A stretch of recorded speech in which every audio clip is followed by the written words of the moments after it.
Et le régime iranien affirme avoir frappé un navire américain qui se situait à proximité des eaux du pays. Téhéran continue de s'en prendre à Israël et aux intérêts américains.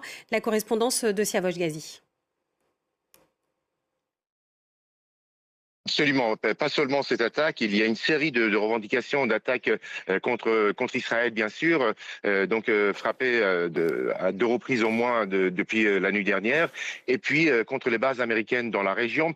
Surtout, les gardiens de la Révolution ont affirmé avoir frappé un navire de guerre américain, qui était avec un pétrolier ravitailleur à 600 kilomètres des côtes iraniennes dans l'océan Indien. Le communiqué affirme que les deux bâtiments sont en feu et on voit dans cette région un épais nuage de fumée dans cette zone.